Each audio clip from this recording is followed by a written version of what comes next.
I think I owe you an apology. What? Because I have thought of you as that East Indian Canadian writer who writes about East Indian women in Canada and then maybe going back into...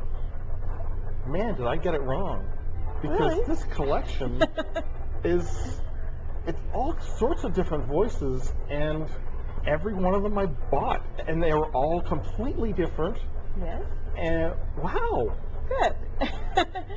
I'm so happy to hear that reaction, really. That's a wonderful reaction to have, especially since you know my other work and everything. Yes, it's a breakout. But I think it's also, you have to move past your own culture sometimes and look around you at the whole world and see what's out there and what are the problems out there and what can you relate to. Even the title does it a disservice because, you know, we were not in Pakistan. I was like, there we go again. It's going to be a whole book about... First book is set at Chernobyl in Russia. And then there's, well, you tell me, what other voices do you have in there? There's a gentleman from Costa Rica. There's a Mexican-American gentleman who's in a Greek diner speaking to an Irishman.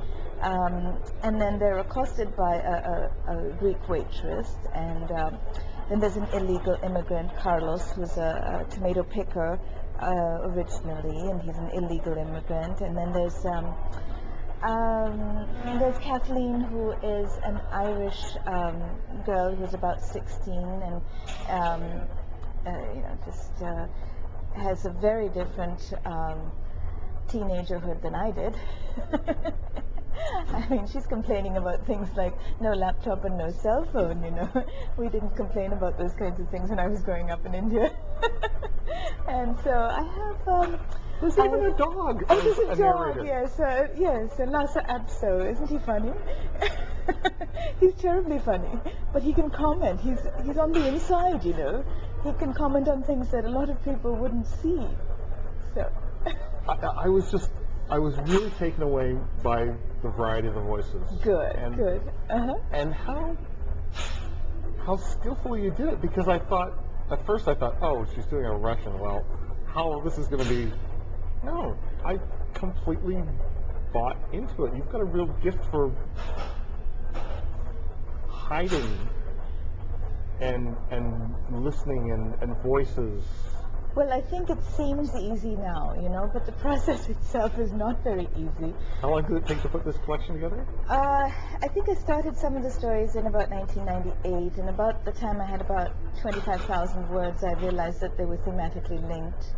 And post 9/11, this book really took off because so many of the concerns in it are the issues of our time, you know. And it's just so happens that it's this choice of characters sort of leads into some of the expression of the problems that we have right now, the things that we're wrestling with, you know. I mean, we're wrestling with nuclear energy today. And so in Only a Button, when I'm speaking in a Ukrainian woman's voice, you know, that's her concern. I mean, she went through Chernobyl. And so many of these voices are talking about things that really concern us, you know. The fact that it's the U.S. and the rest of the world in The View from the Mountain. And, you know, there are many things that perhaps are the result of writing many stories and then just selecting 10. You know? So. One of them, I can't remember if he's a narrator or if it's third person, Larry, who calls everyone, I mean, he's a redneck racist. Oh, he's a racist, isn't he? He's terrible. But, you know, you didn't just paint him, you know, as a caricature. I mean, it must have been sorely tempting to do it. Well, I think he started off that way, and then I had to think about him and really try to understand him and really try to figure out where was my own ignorance about Larry, you know. And I think this is where I started from with many of the characters, starting from my own ignorance and trying to overcome it, because these are the kind of emotion that leads to stereotyping comes from ignorance. So I had to overcome my own ignorance in order to overcome the stereotypes. Yes. There's a very unsympathetic character in the story set in Costa Rica, the title of which I don't remember because I'm terrible at The characters. View from the Mountain. The That's View from the correct. Mountain. Yeah. And he's running a boutique. A boutique hotel, yes. Hotel. 10 grand, yes.